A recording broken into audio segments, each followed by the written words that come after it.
הצעירים באים עם דלקות בדרכי השתן, עם אבנים בדרכי השתן, כל מה שקשור לאשכים, בין אם זה כאבים מסוגים שונים, וריקוצלה, הידרוצלה, גידולים וגם הפרעות ביחסי המין. כמה שזה לא יישמע מוזר אצל אנשים צעירים, אבל בהחלט יש.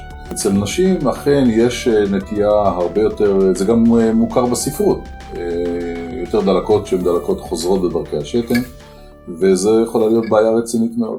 טיפ שהוא לדעתי מאוד מאוד חשוב, זה שמישהו יש לו דימום בדרכי השתן, יבחן בדם בדרכי השתן, שרואה ממש דם בשתן, גם אם הוא נעלם, גם אם הוא ללא כאבים, אני מאוד ממליץ לפנות לאורולוג מומחה, שחובה עליו לעשות מספר בדיקות על מנת לברר חד משמעית שלא מדובר בגידול בדרכי השתן. הדימום בשתן יכול להיות מדלקות, יכול להיות מאבנים, יכול להיות סתם מהרמונית מוגדלת ומדממת, אבל חובה להוציא מחשבון שלא מדובר בגידול של דרכי השתן, ולכן חובה לפנות. גם אם זה נעלם, גם אם זה לא כאבים, אני ממש מדגיש את זה.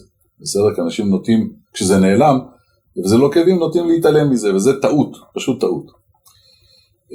אצל ילדים, נערים וגברים צעירים יחסית, כאשר יש כאב חד באשך, מתעוררים מתוך שינה עם כאב, צריך בתוך מספר שעות בודדות לפנות לאורולוג, משום שיכול להיות שמדובר בתסביב של האשך, האשך מסתובב על צירו, ואפשר לאבד אשך, רק בגלל שלא פונים בזמן לאורולוג, ואולי צריך ניתוח דחוף, ביום ובלילה.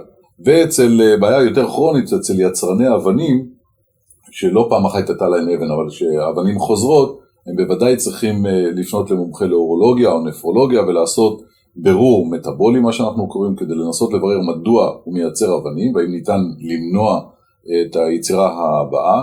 צריך לשתות כמויות גדולות מאוד של מים, 2.5-3 ליטרים ליום, וצריך לשקול לקבל תרופות מסוימות שיכולות ועשויות למנוע את תופעת האבנים הבאות.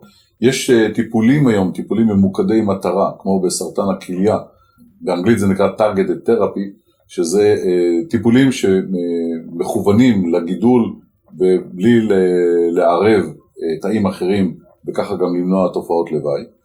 ולכן ההתפתחות בכלל, כפי שאני רואה אותה, זה רפואה מותאמת אישית, personalized medicine, כאשר כל אדם הוא מטרה בפני עצמו, הוא ומחלתו, מנסים לאפיין גנטי ולתת טיפול ממוקד מטרה שמותאם לחולה אישית, ולכן הסיכויים שהטיפול יהיה יעיל יותר עם פחות תופעות לוואי הם גדולים יותר.